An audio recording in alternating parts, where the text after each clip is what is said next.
Livre 4e du Portail des cieux d'Abraham Cohen d'Herrera. On prouve, par 13 arguments, que de la cause première, procède, immédiatement, un seul, le plus parfait effet.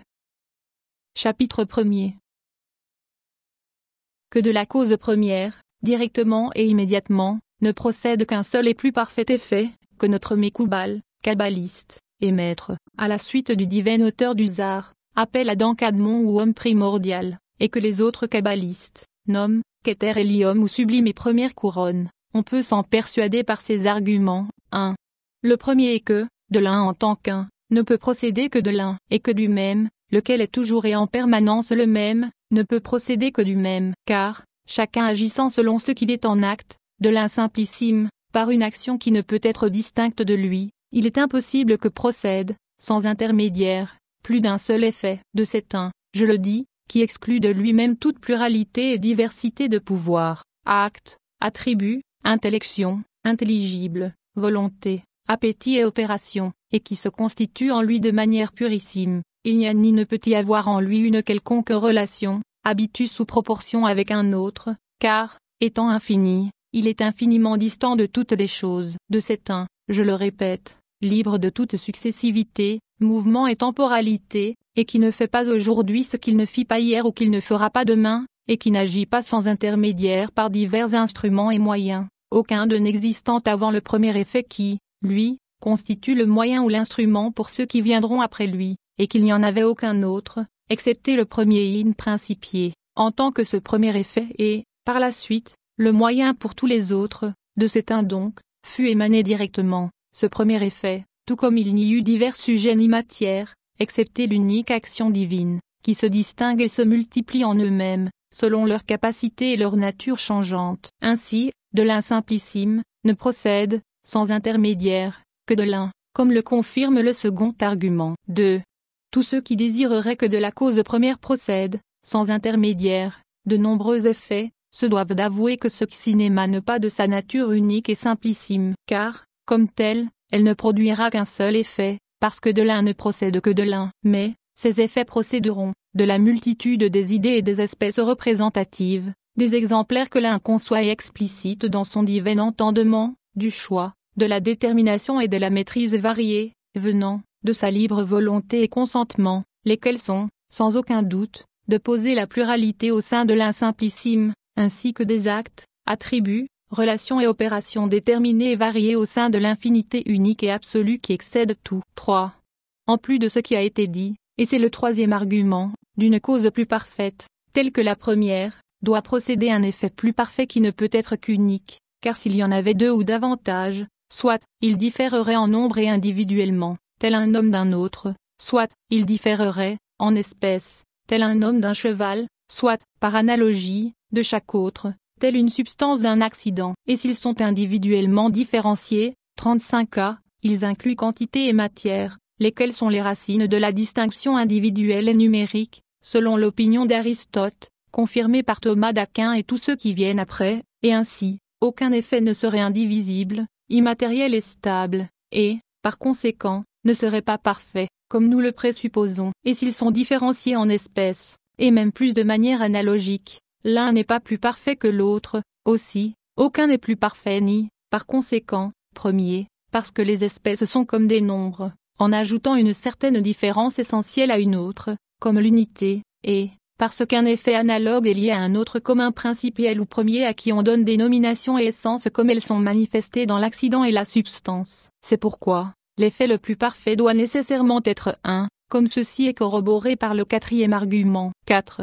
Si la cause première produit deux ou davantage d'effets, ils doivent, soit convenir en tout et être différents en tout, soit convenir en partie et être différents en partie. S'ils conviennent en tout, ils ne sont pas deux mais un, car il n'y a aucune différence entre l'un et l'autre. S'ils diffèrent en tout, il s'ensuit que, si l'un est un effet de la première et plus parfaite cause première, alors, l'autre, qui est en tout point différent, n'est pas son premier effet ni le plus parfait. Il n'y a donc qu'un seul et plus parfait effet, mais, s'ils conviennent en partie et différents en partie, alors, l'un d'eux a certainement en lui-même ce que l'autre n'a pas. Il convient, donc, de savoir ce qui le différencie et le distingue de l'autre, que ce soit une perfection ou une imperfection. Si c'est une perfection, l'autre, qui en est défectueux, n'est pas un effet plus parfait ou premier de la suprême cause première parfaite. Et s'il s'agit d'une imperfection, celui qui la possède est imparfait et a une carence dans la perfection que l'autre possède, ce qui est spécifique au premier et plus parfait effet. 5. Cinquième raison, toute pluralité se réduit à son unité, tout comme la multitude innombrable de tous les hommes peut être réduite à une espèce et idée humaine, et toute la multitude des espèces et unités idéales qui sont nécessairement limitées à un nombre quelconque, doit se déduire et se réduire à une unité souveraine qui, commune à toutes, les contient en elle-même et les manifeste en dehors d'elle-même, comme, par exemple, la substance la plus universelle, étendue à toutes les natures spécifiques et substances et à toutes leurs unités idéales et causes exemplaires. Nous voyons ainsi que la totalité de la multitude des matières ou sujets se réduit à une matière primitive ou sujet, tous les corps à un corps premier, toutes les chaleurs, brillances et autres similaires à une chaleur première, à une brillance première, et d'autres identiques, tous les mouvements à un seul mouvement, toutes les natures à une nature universelle, toutes les âmes à une âme première et plus parfaite, toutes les vies à une vie, et, finalement, tous les entendements et essences intelligibles à un premier et plus parfait entendement, intellect et essence, et ce, non seulement en tant que tel, une multitude et son unité se réduisent à l'infinie extérieure unité de la cause première qui n'est présente dans aucun ordre limité, prédicat, 35b, genre, et excède, incomparablement, chacun et tous à la fois, mais aussi, en tant que, étant analogués, il se réfère et se subordonne à un premier et plus parfait effet, lequel, étant du même genre et homogène, est la mesure et pétéon de tous ces autres qui sont plus ou moins parfaits en degré qu'ils approchent et attirent à lui, y participent, et plus directement lui ressemblent. C'est pourquoi, on conclut qu'il y a une unité plus parfaite, première, produite à laquelle toutes les autres unités produites ainsi que les nombres se réduisent et se réfèrent. 6. Sixième argument, le suprême et plus haut effet de la cause première peut seulement n'être qu'un, car, s'il était deux ou plus, l'un d'eux, soit serait et posséderait tout ce que l'autre est a, soit rien. Si nous concédions au premier cas, les deux, à la fois, seraient un et non pas deux, parce que, l'un étant et possédant lui-même et l'autre en lui-même, il ne pourrait pas être l'un ou né l'autre, mais bien un constitué de l'un et de l'autre, ou un contenant les deux, les amenant ensemble et les unifiant. Mais si nous disons que l'un des deux n'est pas et ne contient pas l'autre, il n'est pas parfait mais défectueux et privé de ce que l'autre est ou contient. Il s'ensuit donc qu'il ne peut y avoir qu'un seul effet. 7. Et, à la vérité, et ceci est le septième argument, ce qui est le plus primordial et qui excède tous les autres, comme ce qui est le premier plus parfait effet de la cause première, ne peut être qu'un, car s'il y en avait un autre qu'il ne puisse surpasser ou auquel il ne soit pas antécédent et qu'il n'existe pas, il ne serait pas, ce que nous supposons, en premier et avant tous, suprême et plus parfait, excédant et surpassant tous les autres êtres produits, car cela concéderait qu'il y en ait un autre ou d'autres qu'il ne précède ni anticipe, ce qui est contradictoire. 8. Huitième argument, le spécimen qui imite et représente son unique modèle et archétype, autant qu'il est possible, ne peut être qu'un, car, s'il était deux ou plus, rien ne le représenterait aussi parfaitement que possible, étant vrai que, lorsqu'un être singulier et individuel ne possède pas la totale perfection de l'espèce, cette perfection est suppléée par la pluralité des individus qui contiennent et embrassent parmi eux la totale perfection qu'aucun ne possède par lui-même. Il est vrai, aussi, que dans les êtres, séparés de matière, quantité et accidents individuels, il n'y a pas de multiplication d'individus, ni dans le premier le plus parfait, d'imperfection ou de défaut. Il est certain, aussi, qu'il n'y en a qu'un qui représente, autant qu'il est possible, le modèle divin infini. 9. En outre, en supposant qu'il soit égal aux autres, est fait, comme l'on dit, teres paribus, toutes les autres choses étant égales par ailleurs, l'un, qui ressemble le plus au un purissime et à la suprême unité divine, le représentera davantage que ceux qui sont nombreux et variés, et c'est là, le 9e argument. 10. Et le 10e argument, celui qui, de manière immédiate, et proximale et attenant à l'impur et simplissime, ne peut être qu'un et simple, car s'il était multiple et varié, il ne lui serait ni attenant, ni similaire, et, de par la multitude et la variété qu'il les contient, il ne pourrait convenir à l'un indivisible, ni même s'unir à lui de manière directe, car, ne se lie à l'un et le touche que l'un, tout comme le point du centre par rapport au point de la ligne, ainsi que la ligne, elle-même divisible, en tant que telle, et encore moins, pour ce qui est de la surface ou du corps. 11. La 11e raison, la cause première, dans l'ordonnancement de ces 36a, est fait en les dirigeant, par des moyens appropriés, vers l'ultime finalité, qui est elle-même, dû ordonner et diriger son effet le plus parfait, lequel est indubitablement le premier, vers cette finalité, de manière directe et immédiate, autant qu'il est possible. Mais cela n'a pu se faire que sur un seul mode, car il ne peut y avoir de pluralité de niveaux que lorsqu'on se rapproche ou s'éloigne, plus ou moins, du principe et de l'ultime finalité. Dès cela, il s'ensuit que celui qui est immédiat et éminemment attenant est un, soit en raison de l'unité et du principe, soit en raison de la perfection et de la finalité. 12. 12e argument, tout comme, de la perfection active de la cause première, procède, non seulement l'être, mais aussi l'activité et l'opérativité de ses effets, comme les étoiles lumineuses éclairantes à partir du soleil qui illumine. Ainsi doit procéder, de manière directe, à partir de la cause la plus universelle de tous les effets, un seul effet, qui, dans sa ressemblance à sa cause, produira les effets qui s'en suivent, en tant que, dans son action, il puisse agir sur ce qui est activé, lequel est tout ce qui lui est inférieur, et dans lequel le premier moteur s'épanche, par son intermédiaire, car s'il n'était pas son activateur, il ne ressemblerait pas à sa cause et ne serait même pas le plus parfait, parce qu'il pourrait y en avoir un autre qui lui ressemble plus étroitement et cause davantage d'effets, causant tout ce qui est inférieur, sans quoi, nous supposons que ce premier effet ne cause guère. 13. Le 13e argument, toute cause efficiente tend à faire ressembler son effet à elle-même, et plus elle le fait ressembler à elle-même,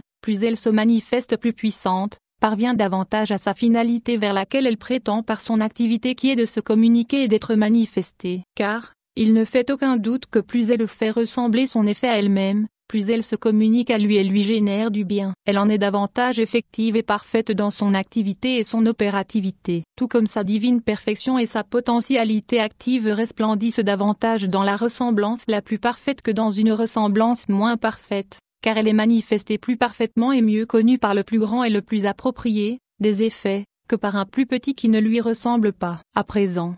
sauf la cause première, est l'opérateur le plus parfait et efficient, ce qui implique qu'il fait ressembler à lui-même, de manière la plus parfaite, son premier effet spécifique, en lui communiquant tout ce qui est communicable, du moins, du côté de l'effet, qui, en tant que tel, est limité, en le faisant ressembler à lui-même, autant qu'il est possible à un effet de ressembler à sa cause, et donc dépendant de sa cause indépendante et illimitée. Il y a donc un effet qui ressemble éminemment à la cause première, car si cela n'était pas ainsi, ferait défaut la finalité vers laquelle prétend tout agent, et qui est de faire ressembler à lui-même, égal et soft, son effet, autant que possible, et la cause première n'aurait été ni communiquée ni manifestée en lui, autant qu'il lui eût été possible, et elle n'aurait donc pas fait le bien qu'elle pouvait faire, lequel est spécifique au bien suprême, et elle aurait été encore moins manifestée et glorifiée, autant qu'il lui eût été possible, dans son opérativité et son effet. En cela, elle ne serait pas apparue comme éminemment parfaite,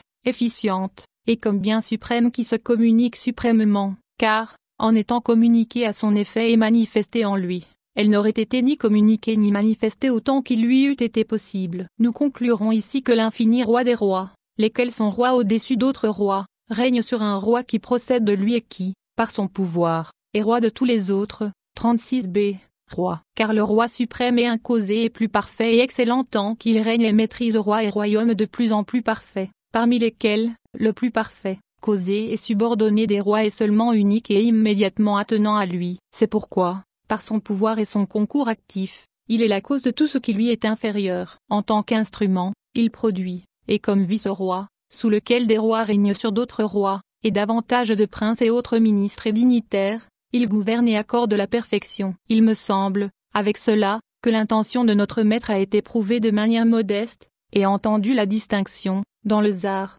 section Bereshit et dans le Tikkun, enseigné par Rabbi Shimeon ben Yohai, de bienheureuse mémoire, entre la cause de toutes les éoses et la cause des causes. La première est, sans aucun doute, l'ine causée agent causal du tout, Ensoft, le suprême loué, et la seconde, selon mon entendement, est la Machava ou esprit suprême, Adam Kanmon, la première est la plus haute qu'Ether, et, en résumé, le premier et plus parfait effet de la cause, indépendante, de toutes les causes, qui, par son pouvoir et avec son concours, est cause des causes qui s'ensuivent et, sont, inférieures, mais n'est pas cause de toutes les causes comme Ensoft, l'ineffable, car si, le premier effet, était ainsi, il aurait été cause de lui-même, et même s'il est cause des causes, il est aussi causé, comme cela sera expliqué par la suite, si Dieu nous inspire.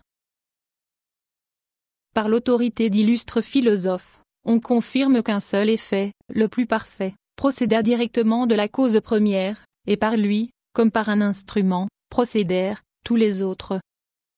Chapitre 2.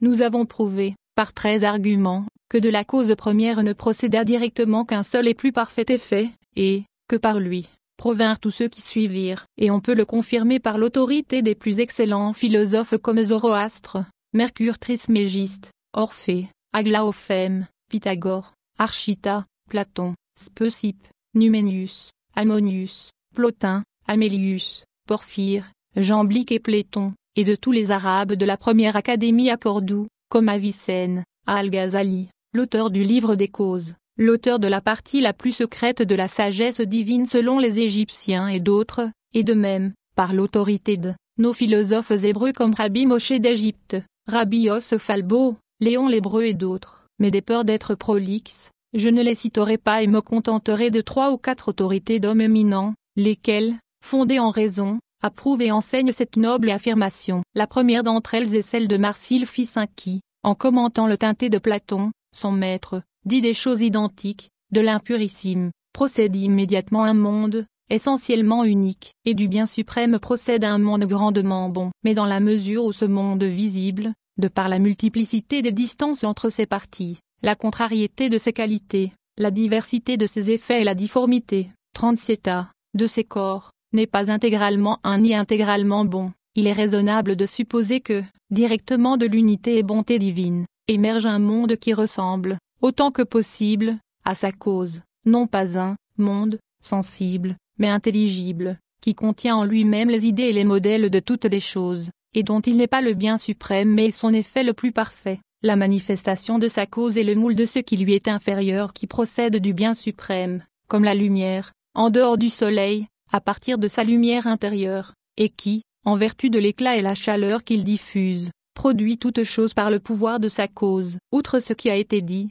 nous ajoutons ce qu'enseigne Plotin dans le commentaire du livre qu'il écrivit contre les gnostiques, à savoir, l'unité divine la plus absolue et sa simplicité excède toute chose, telle qu'elle n'a ni ressemblance, proportion ou relation avec elle, telle que, sans considérer ou être liée à une chose plutôt qu'une autre, soit elle ne produit rien soit tout ensemble. Mais, étant le bien suprême au-dessus de toutes choses, elle les produit toutes ensemble, et étant pure unité et simplicité, elle ne projette directement qu'une seule chose en dehors d'elle-même, tel que ce qui émane directement de l'un qui est au-dessus de toutes choses, est un tout uni, lequel est une entité ou un être contenant toutes les entités et être, un intelligible qui englobe en lui-même tous les intelligibles et qui est le premier entendement embrassant tous les entendements purs et séparés et toutes les idées en lui-même, ainsi que toutes les idées et modèles de toutes choses. Il est, en fait, un monde intelligible produit par le bien suprême et l'impur, une unité complète de laquelle procède l'âme universelle première laquelle est une et chaque chose en même temps, car,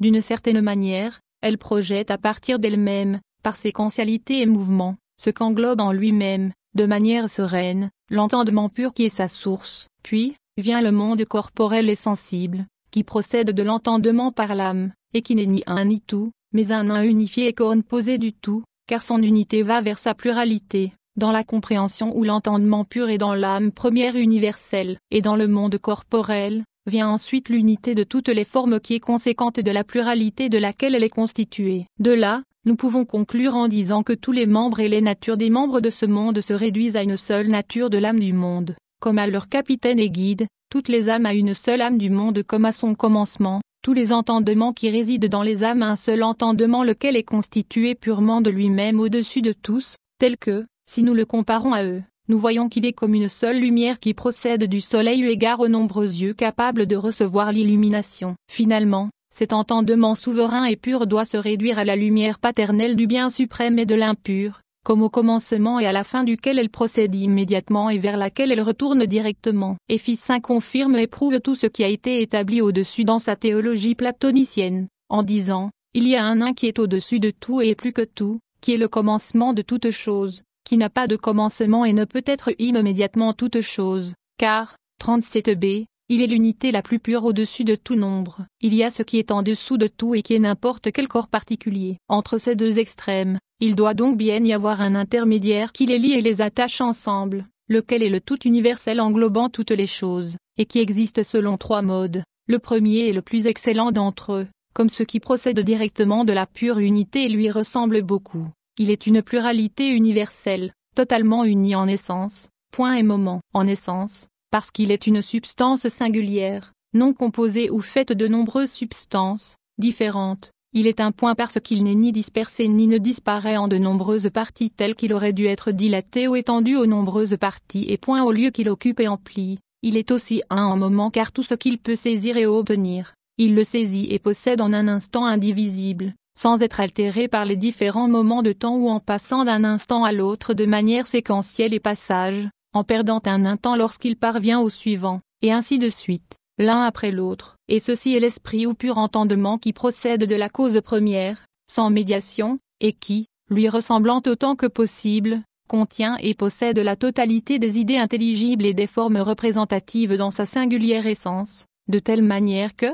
unis à elle-même et avec lui, ils sont tous un sujet unique substantiel, indivisible et libre de la quantité, tel que chacune est présente en tout et étrangère à toute successivité et temporalité. Aussi, il n'est pas et ne fait pas aujourd'hui ce qu'il n'a pas fait hier et qu'il ne fera pas demain. Ceci n'apparaît pas dans l'âme universelle et première qui est le second niveau universel, car, bien qu'uni en essence et point, il n'est pas uni en momentanéité parce qu'il a une nature mobile et saisit une chose après l'autre. Il n'est pas une matière totale et formelle qui est moins unie pour être distante du pur un et cause première. C'est pourquoi, il se dilate dans les espaces des sites et lieux qu'il occupe, en plus du mouvement auquel il participe à partir de l'âme, et de la diversité et pluralité de formes dans lesquelles apparaît l'entendement. À cela, nous pouvons ajouter ce qu'a dit le Phnix de son temps, Jean-Pic de la Mirandole, dans le commentaire qu'il écrivit sur une chanson d'amour de Girolamo en y vient y, comme suit, suivant les opinions de Plotin, Porphyre, et généralement de la plupart des fameux philosophes platoniciens,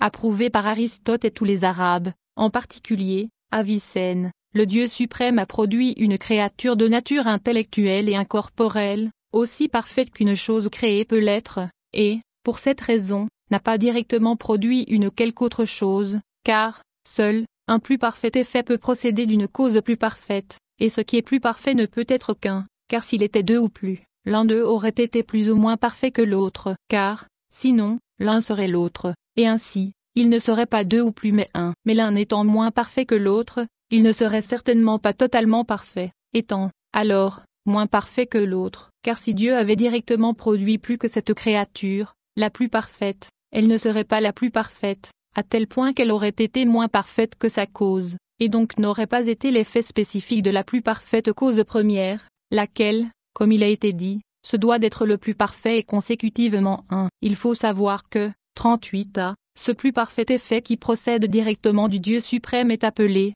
par Platon et les anciens théologiens Zoroastre, Hermès Trismégiste, Pythagore et les autres, esprit, sagesse, monde idéal et intelligible, le Fils de Dieu, raison et verbe divin. Tout ceci est confirmé par Cardinal Contareno qui affirme dans sa métaphysique que, seul, un effet émane directement de l'un, à savoir, du premier principe de toute chose. Il est le premier entendement et monde intelligible dans lequel existe la pluralité d'idées, lesquelles y sont différenciées par la raison, comme si c'était dans leur modèle originel, et sont la cause de la pluralité des objets des sens, non point parce que la cause exemplaire avait besoin d'un autre modèle en vue de produire des choses, étant, en son mode suprême, le modèle de tous les modèles, mais parce que la cause exemplaire est située dans le second principe, parce que la source première ne peut être entendue, telle qu'elle est, au-delà de tout entendement. Ainsi, il est de la spécificité du modèle d'être compris, aussi, sous l'existant totalement pur, lequel existe de lui-même et n'est spécifique d'aucune nature,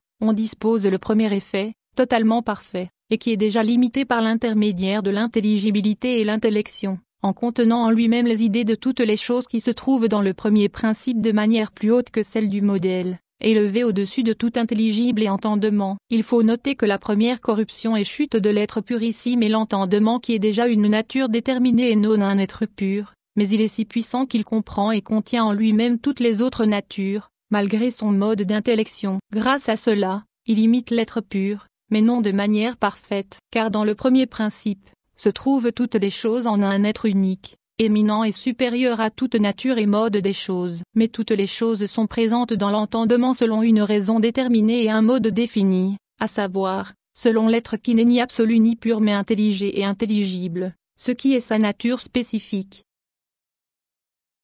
À l'encontre de ce qui a été prouvé au sujet du plus parfait et unique effet de la cause première, sont proposées 4 objections et doutes de grande importance, et elles sont si efficaces et fortes qu'elles semblent l'annuler et la jeter à terre. Chapitre 3. 1.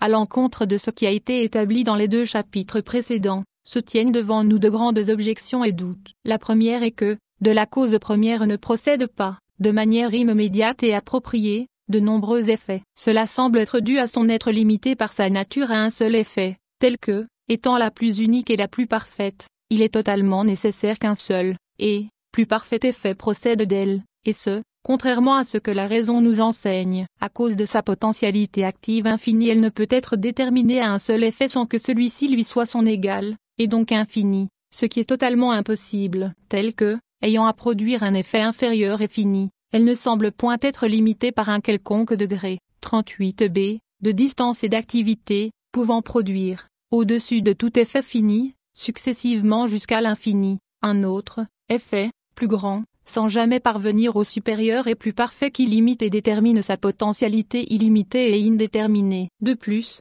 la finalité de la cause première étant de communiquer et de manifester son infinie bonté à toutes les autres choses, et qu'aucune d'elles, séparément ou ensemble, en tant que finie et déterminée, ne peut y participer et la manifester, de manière totale et parfaite, elle reste indéterminée, quel que soit le mode de communication et de manifestation, et, par conséquent, la finalité de sa bonté ne l'oblige qu'à une seule et très parfaite communication et manifestation, alors que, restant absolue et libre, elle peut se communiquer et se manifester de nombreuses et diverses manières. 2.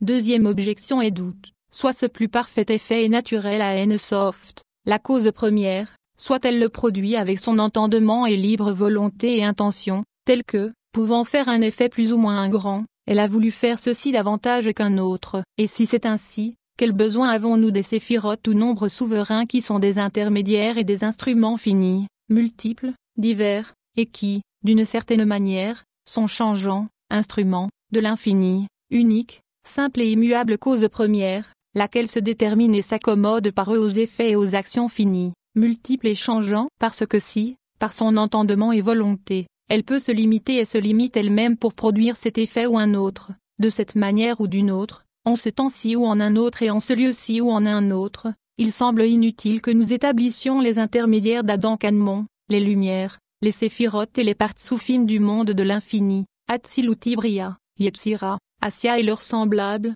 car, comme le confirment les péripatéticiens et théologiens modernes, par sa libre volonté et son consentement, elle peut tempérer et adapter son efficience, telle que, même si, en elle-même, elle est infinie, elle produit un effet fini. Ainsi, en attribuant à la cause première, entendement et volonté, nous excluons les médiations, et, par conséquent, aussi toute la cabale qui est fondée sur elle. Et en les niant, il semble que nous abandonnons tout le reste au hasard, excepté pour le premier effet que nous rendons naturel, et pour ainsi dire, adéquat, ce qui est contraire à la raison. Car, exclure l'occasionnel comme incertain, rare et désordonné, prouve que la disposition de l'univers ne procède pas de la matière, ni des nombreux agents, ni même de l'enchaînement successif des causes, mais du plan intelligé et de l'intentionnalité de l'un premier. Ce qui a été dit est confirmé par le fait que, un seul effet ayant procédé de la cause première, nous ne pouvons donner la raison de la diversité de toutes les choses, parce que, appliquant une cause propre à chacune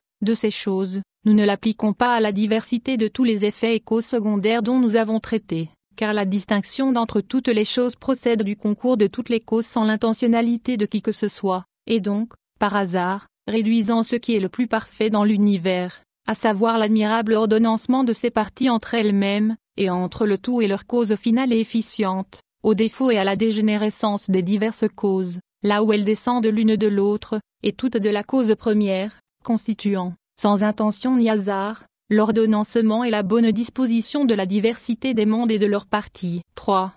Troisième objection, la cause première est en ce même un simplissime excédant tout entendement et volonté. On ne peut localiser en elle ni intellection, ni intelligible, ni désir, ni appétit. De cela, il semble, 39a, que la production, l'existence maintenue et la direction de toutes les choses soient occasionnelles et sans intentionnalité de la cause universelle première. 4. Quatrième et dernière objection et doute. Il semble impossible que Adam Kadmon, qui est produit, produise, à son tour, sans sujet et à partir de rien, les lumières souveraines et les partzufim ou la structure des 10 séphirotes équilibrées, et, en fait, qu'une séphiras en produise une autre, et que l'inférieur, qui est la présence divine, produise les 3 mondes que sont le monde du trône de gloire, l'angélique et le corporel. Étant souverain, immatériel et incorporel, absolument, il leur est impossible d'être engendré ou produit à partir de quelque chose, si ce n'est d'être émané ou créé sans matière ni sujet préexistant, et, par conséquent, à partir de rien. Mais pour produire à partir de rien, semble nécessaire une force infinie ou une potentialité active qui n'existe que dans la cause première. Et si l'on dit que ceux-ci produisent cela grâce à elle et comme ses instruments, on objectera que l'infini se limite lui-même par des intermédiaires finis et se détermine lui-même à des actions et des effets finis. Car cette même potentialité qui est infinie, après avoir été reçue par un quelconque intermédiaire fini, même si celui-ci est excellent et aussi puissant qu'il puisse être, se fera fini et en convenance avec la préparation du sujet, lequel, en tant qu'instrument et vase limité, ne peut recevoir ni contenir une force illimitée. Ainsi donc, en tant que fini, il ne peut produire de l'existant à partir de rien, car il semble que pour le faire, est nécessaire une action et une force très grande, à l'image de la distance entre le rien et le quelque chose, laquelle, distance, est infinie. De cela, il semble permis de penser que ce qui produit à partir du rien ne peut être que la cause première. C'est pourquoi, il n'y a pas plus d'un effet immatériel, ou alors, s'il y en a plusieurs, comme c'est véritablement le cas, ils doivent être tous produits immédiatement de cette cause, ce qui va à l'encontre de ce qu'ont reçu et de ce qu'ont constamment enseigné tous les kabbalistes, tout comme cela va à l'encontre de ce qui a été dit ici jusqu'à maintenant. Réponse au premier doute. On prouve qu'il est impossible de remonter indéfiniment à travers les effets de la cause première, et qu'il est nécessaire que soit, et qu'existe, effectivement, un seul effet, suprême ou le plus haut, et, résumé, le plus parfait de tous les possibles. Chapitre 4. Il est nécessaire que nous répondions aux 4 très importantes et difficiles objections que nous avons présentées ici, et nous ferons cela avec l'aide de ce qui est cause de toute vérité et connaissance certaine, en répondant tout d'abord à la première. Et nous le ferons de 2 manières. La première d'entre elles est que l'on ne descend pas d'une plus grande perfection vers une moins grande indéfiniment, si ce n'est que l'on parvient au plus imparfait qui est la première matière, privée de toute perfection et de forme en acte, et elle est si proche du rien qu'elle en diffère, non parce qu'elle possède car il n'y a rien en elle mais parce qu'elle peut recevoir et posséder, en tant que pure potentialité, eu égard à toutes les formes naturelles et cornes posées. Bien que certains assignent une distance infinie du rien vers le quelque chose, tel qu'un nombre infini d'intermédiaires semble devoir être requis, nous voyons que ceux-ci n'existent pas, car, en effet, il n'y a pas un nombre infini d'intermédiaires entre la terre qui est un étang, et le rien, si ce n'est un seul intermédiaire qui est la première matière, 39b, qui, non seulement, procède directement du rien, mais en est si proche qu'il n'y a pas d'intermédiaire du tout entre eux. Et ce qui a été dit de la descente doit être,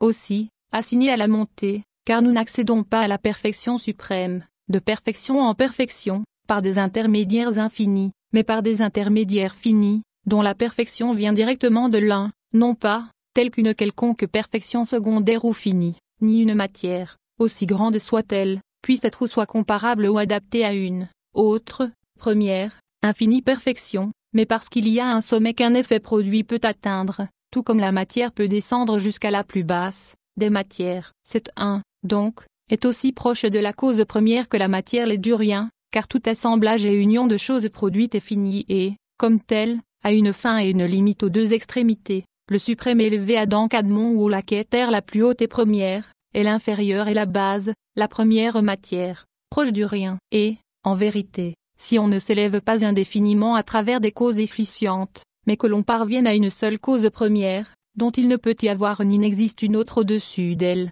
de même, il ne peut y avoir et il n'y a pas d'ascension infinie par des effets, et on est obligé de parvenir à l'un, souverain, proche de l'agent causal incausé de tout. Si, d'une autre manière, il y a assemblage infini et union de choses produites, et, donc, que celle-ci n'en monte pas vers l'incausé, infini, les effets ne peuvent être ni surpassés ni excédés. En outre, tout comme tout effet, soit parmi les possibles, soit parmi ceux qui deviennent en acte, est fini, de même, tout assemblage et union de choses produites doit être fini et l'est, effectivement, non seulement en propriété et niveau, mais aussi en genre et en nombre, car une infinie pluralité et perfection sont contraires à la dépendance que tous ont avec le premier, à l'ordre qu'ils maintiennent en permanence inviolable entre eux-mêmes et avec leurs principes, ainsi qu'avec la transcendance que la cause première possède au-dessus de tous. Outre cela, il ne peut pas y avoir de nombre qui ne soit pas mesurable ou mesuré par l'unité qui participe au tout et dans toutes ses parties, qui, en fait, doit être pair ou impair et inclus dans une de ces espèces. Il s'ensuit donc que, tout comme on descend, sans aucun intermédiaire, de la matière vers le rien, de même, on monte, sans intermédiaire, de l'Adam Kadmon ou la Keter suprême à la cause première, laquelle est une soft ineffable, sans que soit assigné entre les deux un autre effet, non parce qu'il n'y aurait pas de comparaison entre l'un et l'autre, mais parce qu'il est nécessaire, à tous les effets, les existants comme les possibles, un être suprême qu'il sursaute vers la cause première infinie, laquelle les excède tous infiniment. Bien entendu, si un premier effet ne vient pas à l'être, les autres ne viendront pas non plus, à l'être, car ce sont ceux qui viennent après lui, et bien qu'En Soft excède ce premier effet autant qu'il excède les autres n'existant aucune comparaison entre quelque effet fini, ni matière, si grande ou supérieure soit-elle, et là un infini qui peut, par lui-même, produire des effets qui sont toujours plus parfaits. Il est certainement contraire à la nature des effets produits, de régresser indéfiniment ou de posséder infiniment, chacun et tous ensemble ayant leur nature spécifique et des limites finies de niveau, perfection et nombre, qu'ils n'excèdent point. En outre, parce que la cause première contient en elle-même tous les mondes, que sont le monde de l'infini, le monde de l'émanation, le monde créé, le monde formé et le monde fait, elle englobe, 40 aussi et embrasse toutes les espèces et individus, possibles, dans chaque monde et en chacun de leurs grades ainsi qu'en tous ensemble, tels que, en étant communiqués en dehors d'elle-même vers tous les mondes au niveau d'être, ce que sont, platoniquement parlant, essence, vie, entendement et unité suressentielle. Il est conforme à la raison qu'elle est aussi communiquée à toutes les espèces incluses dans ces niveaux, parce qu'elle n'a pas de cause, telle qu'en communiquant tous les niveaux et mondes, elle communique toutes les espèces et parties, et parce qu'étant le bien suprême, elle doit être communiquée éminemment, mais cela ne se fait pas sans qu'elle communique toutes les espèces de tous les niveaux communicables, en particulier, parce que les espèces, comme les niveaux qu'elle contient parfaitement en sa parfaite supériorité, sont bons, et, par conséquent, capables d'être communiqués. En outre,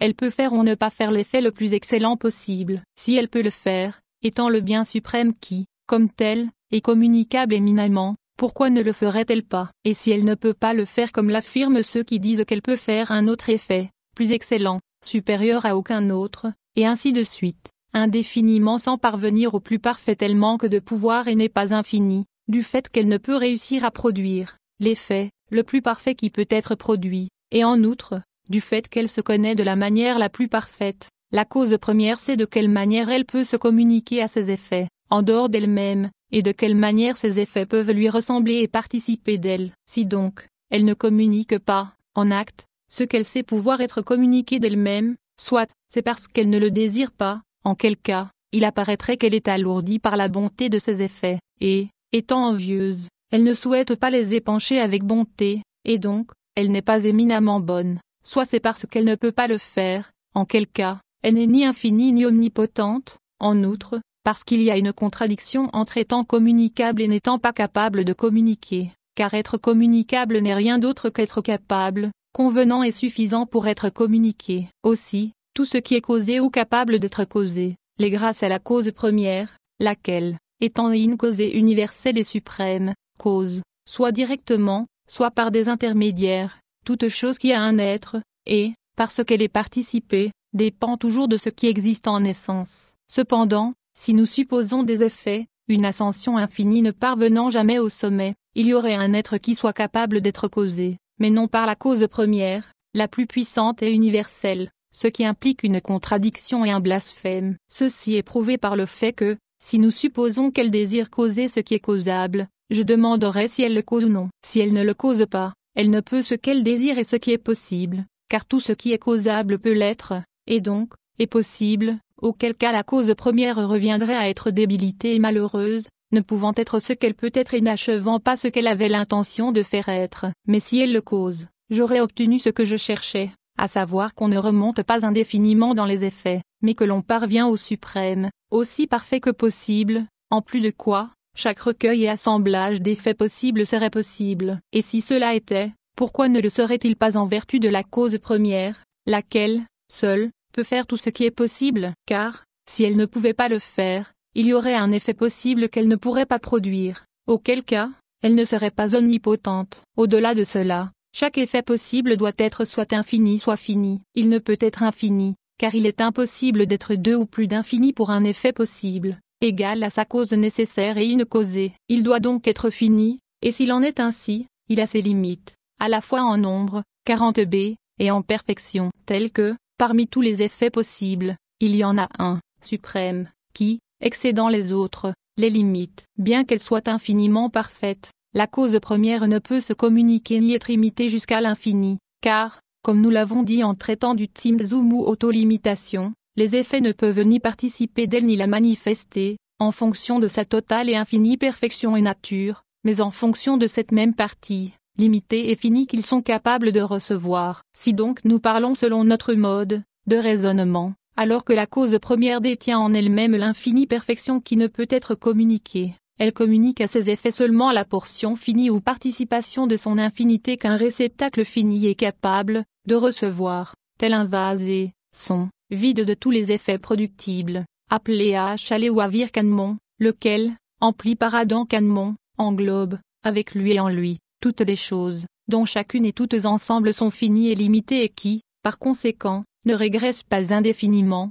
car si elles le faisaient, il y aurait ou pourrait y avoir un effet infini, ce qui est impossible. Et si on objecte qu'il peut y en avoir un autre, plus grand que lui, au-delà d'un autre, effet, fini quelconque, je répondrai que cela n'implique pas qu'il y ait un effet, fini au-delà d'un autre, fini, comme tel. Et si c'est le plus haut, il ne peut y avoir un autre au-dessus de lui, car si cela était, il ne serait pas le plus haut, comme nous le supposons, mais l'autre serait à sa place. Et si on insiste en disant que, selon ce qui a été dit, le pouvoir divin s'épuise et peut se vider, de par les limites et frontières qui lui sont imposées, au-delà desquelles il ne peut aller, et ne se retrouve donc pas infini, je répondrai que l'infinité divine a la même relation aux perfections absolues qu'elle contient en elle-même qu'à sa potentialité infinie avec ses effets possibles. Mais l'infinité divine ne contient pas en elle-même des perfections infinies, absolues et distinctes, car elles n'en sont qu'une partie qu'il vaut mieux posséder plutôt que d'en manquer. Ou alors, pour être plus clair, une perfection immense unique qui est équivalent à d'infinies perfections, si elles existent, et elle n'est pas infinie en nombre et étendue, mais plutôt en niveau, opéradon et supériorité, de manière intense. De même, la potentialité infinie divine n'est pas ce qu'elle est, parce qu'elle peut produire des effets infinis, divisés en espèces, car, comme cela a été prouvé, ceux-là n'existent ni ne peuvent exister, mais elle est, ce qu'elle est, parce qu'elle peut créer absolument et totalement tous ces êtres qui sont possibles, même s'ils sont finis et limités, opérant en eux avec force infinie et efficience. Si seulement c'était possible et sans limiter la capacité restreinte de l'effet productible, laquelle l'enserre et la limite de telle manière qu'un effet infini ne procède pas d'elle mais un effet limité et fini, elle ne ferait pas seulement un plus grand effet, mais aussi un effet infini. On conclut ainsi qu'il y a un effet suprême auquel le bien suprême a été communiqué de manière éminente, et il est le plus grand et le meilleur qui peut être produit, supérieur dans l'ordre des effets, comme sa cause l'est parmi toutes les causes, de laquelle il diffère seulement en étant un effet. Bien entendu, étant ce qu'il est, et fini, il n'est ni égal, ni même comparable à sa cause, car il n'existe ni ne peut exister plus d'un être infini ou quelque chose qui lui soit comparable. Il est un de l'un et perfection de perfection, qui contient en lui-même et penche hors de lui-même, en vertu de sa cause et avec son actif concours et assistance, par quoi il existe, peut faire et fait tout ce qui est, peut, 41a, faire et fait, toutes les choses incluses dans les 5 mondes, à savoir, l'infini, l'émané, le créé, le formé, et, finalement, le fait. On confirme ce qui a été dit dans le précédent chapitre avec d'autres arguments. Chapitre 5. Si la cause première peut créer, au-dessus d'un quelconque effet, une infinité d'autres effets, il s'ensuit une des deux difficultés, soit elle fait un effet infini en régressant indéfiniment, ce qui est impossible, Soit, elle ne parvient jamais à l'infinité et elle ne fait pas l'effet le plus parfait dont elle est capable, parce qu'on présume qu'elle peut faire de plus en plus d'effets parfaits au-dessus d'un effet, et aucun des effets qu'elle peut faire ne sera, par conséquent, le plus parfait. Mais ne pas être capable de faire l'effet le plus parfait est une très grande imperfection dans la cause première la plus parfaite et une grande carence dans l'univers, lequel, si cela était le cas, ne contiendrait pas la plus grande perfection que sa cause peut lui donner, telle que, il ne serait ni parfait ni universel. Il s'ensuit que la cause première ne pourrait jamais, par son activité, produire tout ce qu'elle peut, ce qui n'est pas seulement un inconvénient, mais implique aussi une contradiction manifeste et contraire à la raison, parce que, si l'on régresse indéfiniment et produit sans jamais atteindre l'effet productible final, non seulement on ne parviendra jamais à l'effet final qu'elle peut produire, elle ne pourra certainement jamais produire l'effet final qu'elle peut produire ou tout ce qu'elle peut produire, et, en fait, elle ne sera pas capable de produire ce qui est productible, après avoir produit autant de nombreux effets qu'elle a produit et produira en tous les instants actuels de temps ou des moments imaginés d'éternité, il y en aura encore un autre qu'elle peut produire, et au-dessus de celui-ci, d'autres qu'elle pouvait produire, sans jamais parvenir à l'effet final dont elle est capable. C'est pourquoi, elle ne pourra jamais produire ce dont elle est capable de produire. Et je ne suis guère satisfait de ce que certains disent, à savoir que l'un de ces effets qu'elle peut produire réellement, peut produire par lui-même, mais que la plupart ou totalité de ces effets qu'elle peut produire réellement, ne peut pas produire. Car si cela était, en partie ou en totalité, elle ferait quelque chose qu'elle ne peut faire, et, en fait, sa potentialité active s'étendrait à la chose, voulant le faire mais ne le pouvant pas. En conclusion, elle ferait quelque chose qu'elle ne pourrait pas faire, ce qui est une contradiction évidente et impossible. De même, on peut objecter au sujet de la potentialité objective, ou non contradiction de l'être par les effets, en ce qu'elle est impossible et est une grande imperfection, en tant qu'elle ne serait pas une contradiction dans l'existence d'un tel effet, et, par conséquent, il serait impossible à quelque chose d'exister que la cause première ne soit pas capable en acte de produire. Car si cela est possible, pour qui cela est-il possible? Certainement pour la cause première, pour qui, seul, tout ce qui est possible, parce que si cela n'est pas possible pour l'agent causal, premier et universel, étant un être possible lui-même, cela doit être possible pour un autre qui, étant moins que le premier puisqu'il ne peut être plus grand ou égal, et donc, moins fort, pourrait produire ce que le plus fort et supérieur ne peut pas. Celui qui est la cause de la cause ne serait pas la cause de son effet, et celui qui est moins deviendrait plus, car plus grande efficience et pouvoir se trouvent toujours dans l'essence la plus grande et la plus parfaite. En résumé, si ce n'est pas, 41b, contraire à la raison le fait que quelque chose existe, elle peut exister, et si elle peut exister, elle l'est par le pouvoir de l'un premier omnipotent, soit immédiatement, soit par des intermédiaires. Mais si nous régressons indéfiniment, il y aurait un effet dont, par rapport à lui-même, l'existence serait contredite par la nature des choses, et donc une chose pourrait pas ne pas être produite par un être, qui pourrait tout produire, ce qui est absolument absurde. La cause première peut faire être tout ce qui peut être, et tout ce dont l'existence n'est pas contradictoire,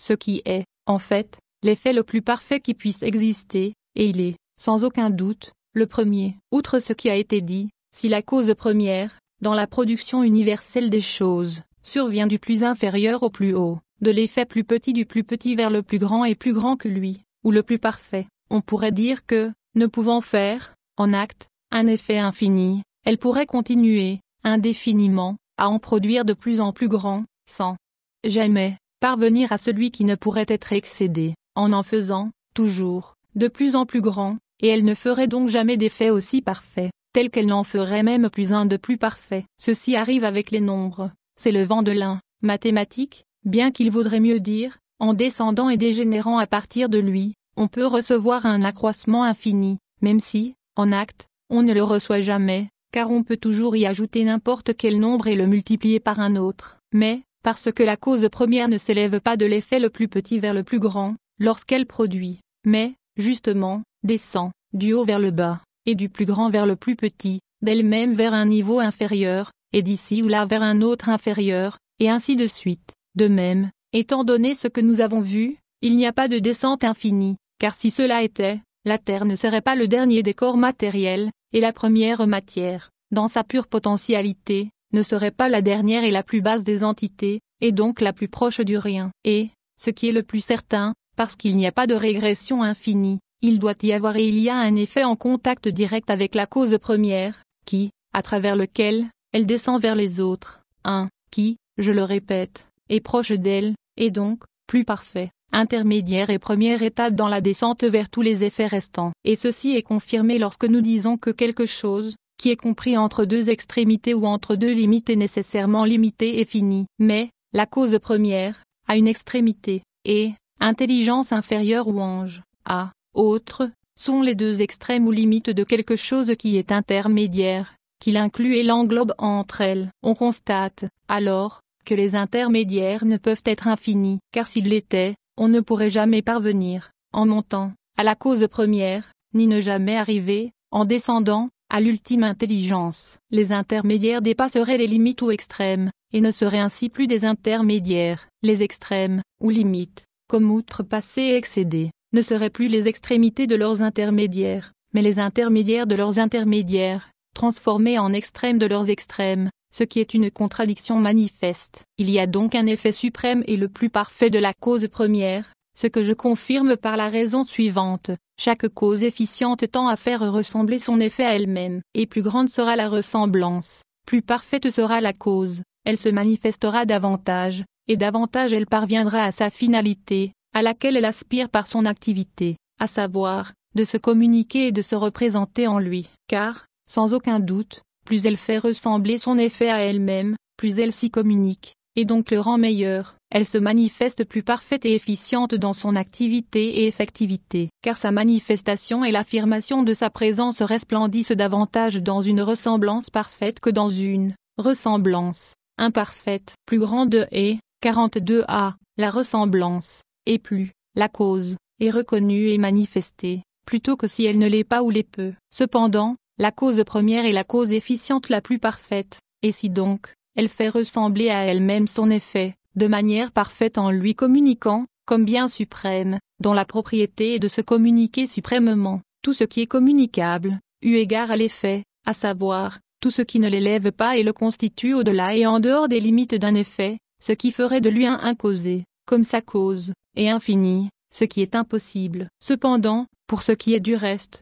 et sans impliquer une contradiction, est conforme à la raison le fait que la cause première fasse ressembler son effet à elle-même, autant que possible, un effet limité pour ressembler à sa cause, un causé, éminente et infini, car, sinon, la cause n'aurait pas accompli en son effet, tout ce qu'un agent est censé prouver, à savoir, de lui faire ressembler son effet autant que possible, et ne lui aurait communiqué ni manifesté tout ce dont elle est capable aussi, elle n'aurait pas fait le bien dont elle aurait été capable de lui faire, ni même d'être représentée et autant qu'elle le peut, et aussi, elle ne se serait pas montrée opérante et efficiente suprêmement, ni même le bien suprême et la vérité en son opérativité et effet, car, elle n'a pas communiqué, à son effet, la perfection dont elle était capable, ni même ne s'y est manifestée avec la gloire dont elle était capable. À ceci, j'ajouterai ce que dit Francisco Suarez dans ses questions métaphysiques. 35e disputation, section 1er, 3e point, à savoir, s'il est possible qu'une substance immatérielle et intellectuelle soit produite. Ce qu'il dit, en substance, est la chose suivante. Il est certain qu'il semble plus probable, si l'on peut s'exprimer ainsi, qu'existe une substance immatérielle et intellectuelle créée qu'une substance matérielle et corporelle. Car le but de la cause efficiente est de faire que son effet lui ressemble, car plus l'effet ressemblera à sa cause, et plus celui-ci sera capable en convenance et facile de procéder d'elle, et il sera davantage possible, congruent et en convenance que sa cause le produise. Ainsi, du fait que la cause première est une substance incorporelle et intellectuelle, il est donc davantage possible, dans une certaine mesure, et en convenance à sa nature et à son efficience, à la cause citée, de produire une substance incorporelle et intellectuelle, plutôt qu'une substance matérielle et corporelle, car la substance non corporelle lui ressemble davantage qu'une substance corporelle. Car, plus la substance créée est en acte, parfaite et immatérielle, et plus elle ressemble à sa cause première, à son essence et à son efficience divine. Et de ce point de vue, il est davantage possible qu'elle procède d'elle, et davantage en convenance qu'elle émane d'elle, car si l'on applique cela à notre propos, on conclut que de la cause première, procédera un effet totalement parfait qui lui ressemblera suprêmement, comme cela a été prouvé dans le premier chapitre de ce livre, en affirmant que de la cause première ne procède, immédiatement, qu'un seul effet, absolument parfait, qui est Adam Kadmon chez notre maître, et la couronne suprême chez le reste des autres kabbalistes. Par un célèbre propos du Hakam Rabbi Moshe Cordovero, on confirme, à nouveau, que de la cause première, n'a procédé, immédiatement, qu'un seul et le plus parfait effet. Chapitre 6. Afin que personne ne pense que ce qui a été dit vient de notre propre cru, j'apporterai ici, en substance, ce que dit, à ce sujet, le Hakam Rabbi Moshe Cordovero, de mémoire, 42b, béni, ce qui ne sera pas de peu d'utilité pour comprendre ce qui sera dit plus loin, et qui est la question suivante à propos de laquelle bon nombre d'investigateurs et chercheurs dans la sagesse ont exprimé des doutes. Est-il ou non dans le pouvoir de Ein Sof, le roi de rois des rois, le saint, béni soit-il, de produire d'autres séphirotes que celles, déjà, produites, et il convient de chercher pourquoi, bien qu'il ait le pouvoir de les produire, et que c'est une propriété de sa bonté de s'épancher à d'autres et de se communiquer, il n'a pas produit des milliers de séphirotes, et de très nombreux mondes, comme il a produit les 10 séphirotes et ce monde-ci. Il est certain que cette question et demande perturbe le chercheur qui en reste étonné. Mais, à tout bien considérer, cette question est simple et stupide, car, soit les séphirotes dont nous avons parlé, qu'il peut produire,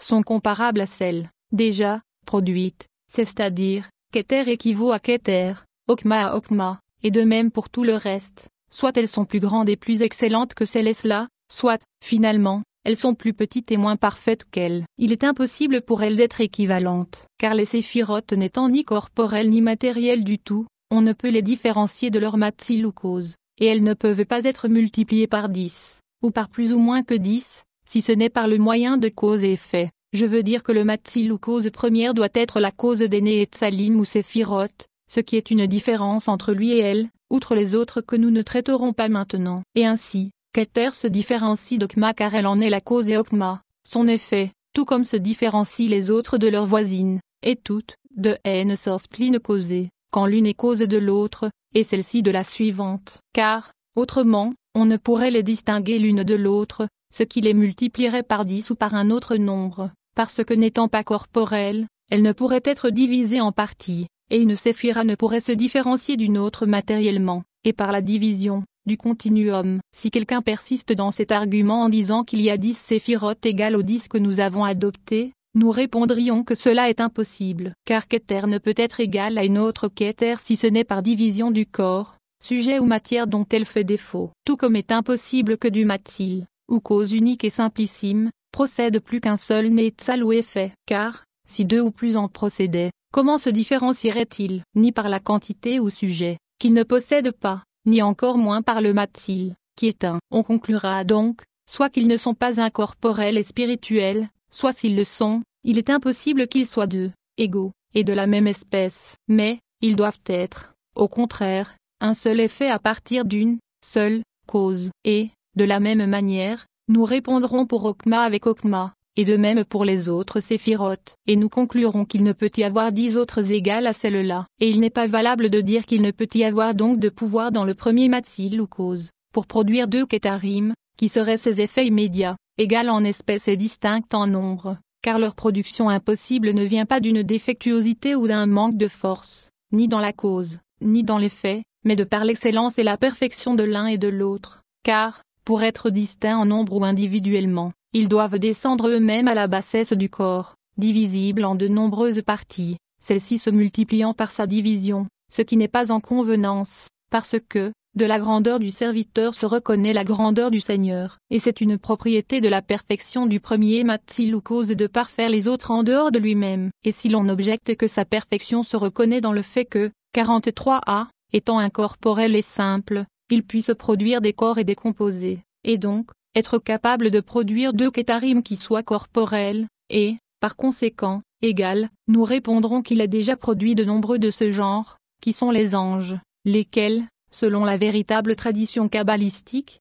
sont corporels, même si leurs corps sont simples, subtils et purs, comme du feu, ou plus. On ne peut pas non plus dire que la cause première a fait et dispensé en toute spiritualité, car, bien que, de par sa nature, elle soit immatérielle et indivisible, elle se diviserait en portions et parties, ce qui serait une imperfection et une défectuosité dans la spiritualité, sa perfection consistant dans le fait qu'elle est une, indivisée, indivisible, exempte et libre de quantité et partie. Ainsi, par exemple, on ne demande pas si le roi a le pouvoir d'être un serviteur. Et si sa réponse était non, ou on conclurait que le pouvoir du serviteur est supérieur à celui du roi, car celui-là peut ce que ne peut le roi. Mais, en vérité, de par son grand pouvoir, il ne se peut que le roi soit serviteur, car s'il le pouvait, cela serait imperfection et faiblesse, et il ne pourrait conserver la majesté et la couronne de son règne, la gloire du roi consistant à s'éloigner de tout mode de servitude. C'est là le cas avec le Matzil,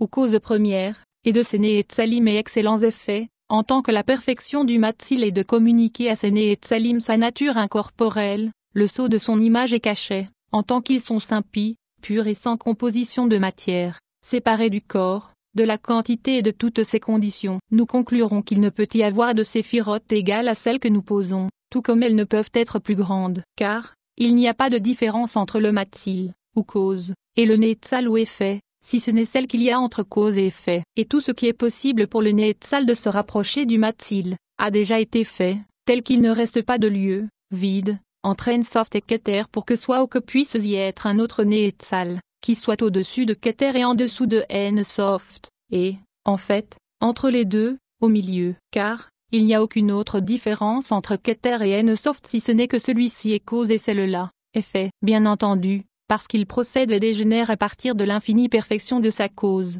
l'effet est infiniment inférieur à elle. Et comme le dit le premier des kabbalistes, bien que Keter, la suprême, soit d'une clarté extrême et la plus excellente, elle est comme obscurité et ténèbres en comparaison de Ensoft, sa cause. Et il n'y a pas lieu de demander pourquoi Ensoft n'a pas fait Keter si parfaite qu'elle puisse être son égale, parce qu'il n'est pas en manque d'activité ni de pouvoir pour cela, car cela impliquerait une contradiction, et qu'il est impossible que l'effet soit l'égal de sa cause incausée, que ce qui existe par vertu d'un autre soit l'égal de ce qui est par lui-même, et, en fait, que ce qui est contingent et possible est, par lui-même, indéterminé et indifférent à l'être et au non-être, soit égal de ce qui est totalement nécessaire et de par son essence. Aussi, nous concluons que Keter ne peut pas être l'égal de Ensoft ni le Neetzal au Matzil, et ce, non par une imperfection et un défaut de pouvoir actif du Matzil ou cause, mais de par la nature des Neetzal ou effet, lequel, procédant de sa cause,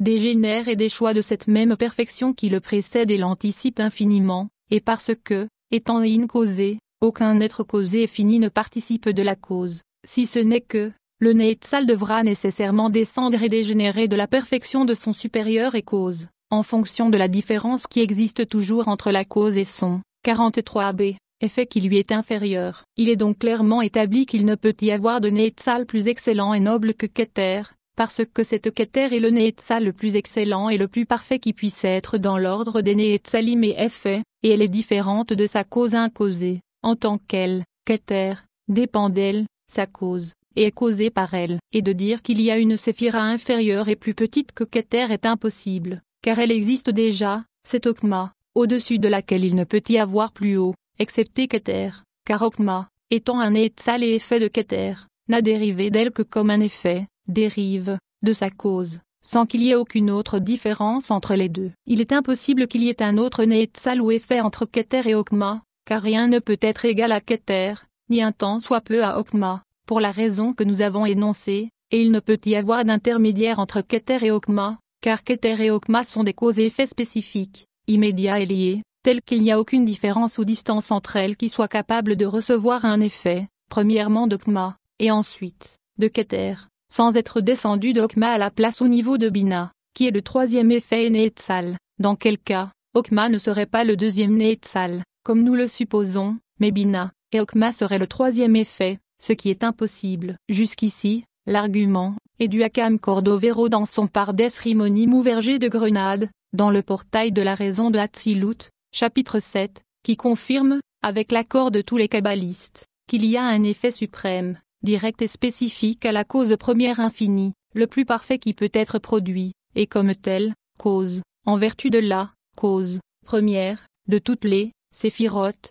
suivantes, lesquelles procèdent d'elle à travers Okma, Bina et les autres séphirotes. Et il faut noter deux choses. La première est que, bien qu'elle soit appelée Keter, ce n'est pas celle de la Hatzilut ou monde émané, au-dessus duquel est le monde infini, comme on l'apprend du Zohar et des Tikkunion, et comme notre maître, le Hakam Itchak de Loria Ashkenazi, de glorieuse mémoire, enseigne et déclare, mais Adam Kadmon ou sa Keter ou couronne la plus haute, qui est celle de toutes les Ketarim ou couronnes, est la seconde chose que l'on se doit d'annoncer, avec attention et diligence, et que le sage Cordovero s'est aidé et s'est servi des arguments philosophiques d'Avicenne, Rabbi Moshe d'Égypte, et de ses successeurs, pour persuader et élaborer la vérité kabbalistique qu'il enseigne, comme je l'ai fait et le fait des affirmations et arguments de Platon, Aristote, Thomas d'Aquin et d'autres, des théologiens comme des philosophes, sans traiter de leur efficience, pour qu'ils occupent la place que leur accorde la plupart des doctes et des pieux, étant fondés sur les vérités infaillibles de la Kabbale ou divine réception,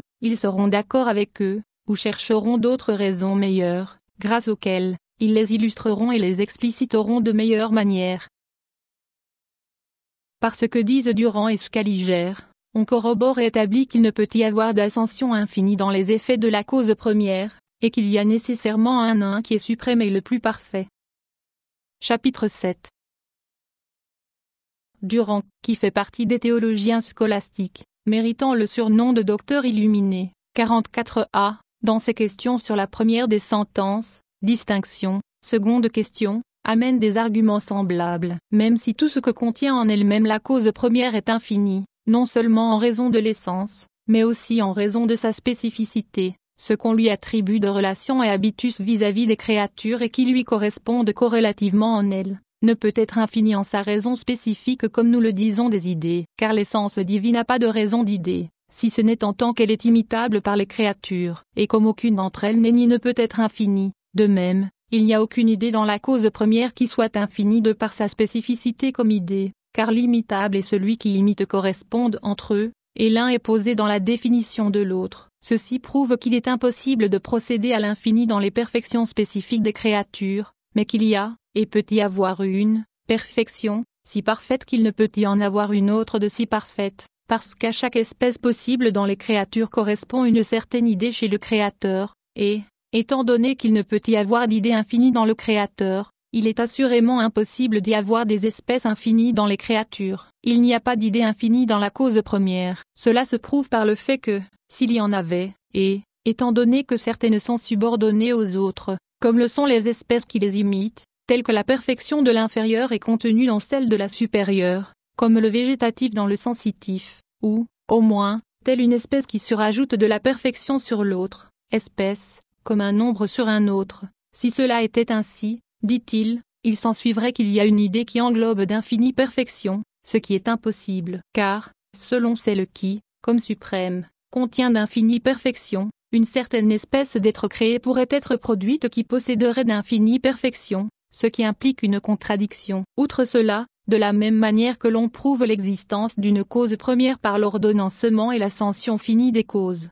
de même, il y a une perfection première et suprêmement parfaite, par l'ordre des perfections spécifiques, et de même que la première preuve ne contient pas d'efficience si dans les causes efficientes il y a une régression infinie, ainsi serait la seconde preuve, s'il y avait, dans les perfections spécifiques, une régression infinie, et tout comme en chaque genre, il y a une espèce suprêmement parfaite, et comme telle, il y a le soleil dans les cieux et l'homme parmi les animaux, de même, dans la latitude de tous les grades produits et productibles, non moins dans les ordres de l'intelligible que tous confessent, que dans les ordres des espèces, il doit y avoir un seul niveau, suprêmement parfait, comme le dit le philosophe, un mètre et une mesure de tous les autres, laquelle, en tant que suprême, bien que finie, limite l'infinité divine à sa communication limitée et à sa nature. C'est ce que dit, en substance, Durand. Écoutons, à présent, ce que dit Jules César Scaliger, philosophe très perspicace, dans son livre de Subtilitate contra Cardano.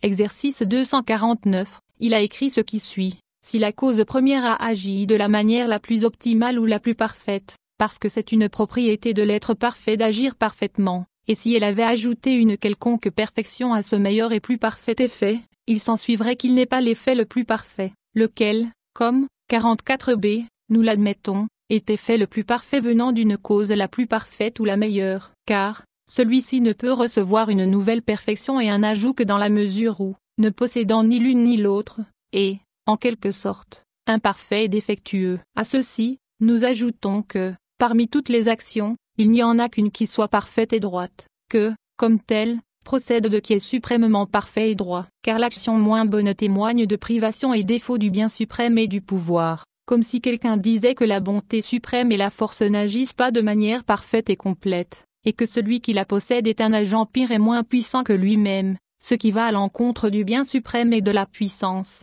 qu'il ne veut ni ne peut agir, si ce n'est bien et parfaitement. Et si l'on dit que la puissance suprême inclut la plus petite, de laquelle un plus petit effet peut procéder, je répondrai que le bien, qui est l'aune de la puissance, qui est un dans la divinité et identique à elle, ne veut ni ne permet un pouvoir moindre que celle du bien parfaitement. Et ainsi, du bien suprême absolu ne procède que ce qui est suprême et le plus parfait d'entre eux, dans tout genre ou ordre. Et ainsi, nous voyons que l'homme est, en son genre, le bien suprême, de même que la mouche et la punaise, dans le leur, car ils ne seraient pas ce qu'ils sont s'ils n'atteignaient pas le sommet de leur être et acte. Et en admettant qu'entre l'homme et l'intelligence ultime ne s'interpose aucune espèce quelconque, il est certain qu'à l'homme, rien ne peut être ajouté essentiellement. Mais il y a un doute aussi dans la possibilité de la cause première de produire, au-dessus du plus haut effet, un autre effet, en augmentant, dans les niveaux de l'univers, la première perfection créée. Je répondrai qu'elle le peut, mais qu'elle ne le veut pas, pour ne pas témoigner contre elle-même par une action et un effet imparfait, qu'elle a produit antécédemment, ou plus subtilement et au-dessus des limites des entendements ordinaires. Je dirais que, lorsque la cause première, dans son infinie puissance, ajoute une quelconque perfection à ceux qui furent produits, elle se doit de s'arrêter à l'une d'entre elles, et de cesser d'ajouter aux autres, et de les agrandir indéfiniment, car il est impossible qu'il y ait un effet infini et que sa cause incausée ne soit pas au-delà de lui. Et si elle l'excède, comme, sans aucun doute, cela est, l'effet n'est pas infini. Sur ce, l'on se doit de dire que la cause première peut toujours faire quelque effet plus haut et parfait que n'importe lequel qui a été fait, mais ce qui est productible, en tant que fini, aussi bien en essence qu'en nombre, ne peut admettre cette infinité, ce qui, nécessairement, procède à l'infini ou qui constitue un quelconque infini, ce qui est impossible, ou qui s'arrête à un suprême effet, lequel, bien que fini, est le plus parfait effet, et, autant que possible, proche et immédiat à la cause première. Voilà donc, en substance, ce qui est de Scaligé. À cela, j'ajouterai, en conclusion de ce sujet, que la cause première se connaît, soit infiniment communicable à ses effets, soit de manière finie. De manière infinie, elle ne peut se connaître comme communicable, parce qu'elle serait fausse, en connaissant d'elle-même ce qu'elle n'est pas, car, comme cela a été prouvé de nombreuses fois, elle est communicable de manière finie, impliquant une contradiction s'il y a un effet infini et un nombre qui n'est pas inclus dans l'intentionnalité de sa cause, et qui n'est ni pair ni impair dans une quelconque espèce de nombre, contenu dans une quelconque unité, que par sa participation, il soit un tout constitué de nombreuses parties, dont chacune, 45 cas, est une, et que, assemblée en un, elle constitue un tout, lequel, mesuré par l'un, est limité à un, et il n'est rien ni une multitude d'infinies multitudes, composée de manière infinie. Ainsi, du fait qu'il n'y a ni ne peut y avoir d'effet infini, car il ne peut pas y avoir une multitude ou un nombre qui ne soit pas fini, il est certain, à la fois, que la connaissance de la cause première et sa communication, ont des limites, et, par conséquent, il y a en elle, selon sa relation à ses effets, le suprême et l'infime, et, en fait, un si haut et si parfait qu'il ne peut y en avoir un autre plus sublime et accompli. Il ne fait pas de doute que si elle se permet d'ajouter à elle-même, perfection sur perfection, productible à l'infini, elle se devra de reconnaître une infinie perfection productible ou qu'elle devra produire, de l'une vers l'autre, jusqu'à l'infini, la perfection qu'elle ne connaît pas, ou, au moins, qu'elle connaîtra alors à nouveau ce qu'elle ne connaissait pas auparavant. Car, bien que, selon notre manière de comprendre, une successivité dans l'action divine soit possible, comme nous disions qu'elle fait aujourd'hui ce qu'elle n'a pas fait hier et qu'elle ne fera pas demain, il est impossible qu'il y ait une telle successivité dans sa connaissance, car elle contient en elle l'indivisible présent de son immuable éternité, tout ce qui a été, et elle sera, tel que le passé ni ne lui retire ni ne la prive, et le futur ni ne lui ajoute ni ne l'agrandit. Aussi, ce qu'elle n'ignorait pas hier, elle l'obtient aujourd'hui, et inversement, tel que, si elle continue d'agir jusqu'à l'infini, nécessairement, comme il y aura un nouvel effet, elle acquérera une nouvelle connaissance, ce qui est totalement contraire à l'immutabilité et la suprême perfection de son entendement. Il reste donc, qu'elle connaissait, de toute éternité, et a agi, quand elle l'a voulu, sur l'effet suprême et le plus parfait, car, malgré son pouvoir infini, la nature des êtres productibles, qui sont limités en perfection et en nombre, n'est pas capable d'une action et d'un épanchement infini. Et si l'on objecte que la potentialité est liée à l'activité et à l'effet, et qu'elle ne fiasse pas ce qu'elle peut, celle-ci est vaine, et, comme l'on dit, stérile, je répondrai que la potentialité divine est son essence même, infiniment parfaite, et que, comme telle, ne se réfère ni ne se lie, et ne peut se lier à un autre, en dehors d'elle-même. Elle n'a d'autre objet ou fin qu'en elle-même et qu'à elle-même. Sur ce, il ne lui est pas nécessaire de produire un effet infini, ni de faire ce qu'elle repousse et qui est impossible. Et, en fait, ce qui est au-dessus de toute potentialité subjective et objective, ce qui implique une contradiction,